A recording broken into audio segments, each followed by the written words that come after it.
Welcome to the Windows Computer and Technology channel. And, well, we had talked that there was a possibility that the loophole that would actually have you activate Windows with old Windows 7, Windows 8 keys was moving out. Microsoft had said in September that they were going to remove that loophole. Well, it's official now. Anyone that tries to activate Windows we're using a old key from Windows 7 or Windows 8 is, well, not going to activate Windows 11. So basically what happens is that if you enter the key, it will accept it. So you think it's all right. But the problem is once you have installed Windows and everything, it tells you, nope, it's not activating. The key is not valid. So this is now changed. Windows 10 keys still work for Windows 11. So you can still activate Windows 11 if you have a Windows 10 key. But you cannot activate with Windows 7 and Windows 8.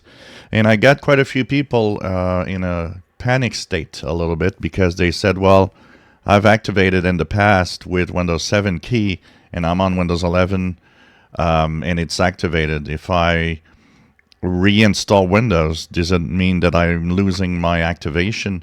No, because what's happening is that when that worked, when you activated your Windows 10 and 11 with a Windows 7 or 8 key, what happened then is that you created a digital license.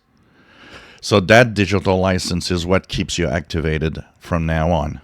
And so if you reinstall Windows 11, even though you use a Windows 7 key to do it, you've got a digital license, because they're activated, you got a full digital license. So when you reinstall on the same machine, it's going to recognize and say, oh yeah, okay, I'm already activated here. No problem.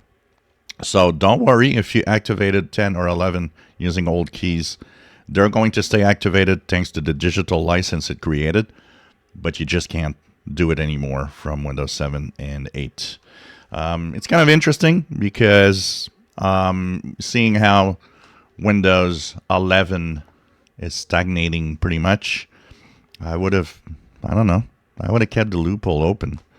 I would have said, yeah, if you wish to go, let's, and you got some keys lying around. I don't know, because first of all, I don't think at this time, 2023, that must not have been a lot of PCs activated with Windows 7 or 8 keys anymore. So I don't think it would make a big difference anyways. But anyways, they decided to close the loophole. And so if you are on Windows 10, you can move to Windows 11. If you have a Windows 10 key, you can move to Windows 11. But for 10 and 11, you cannot use old keys anymore. It doesn't work. If you enjoy my videos, please subscribe, give us thumbs up. Thank you for watching.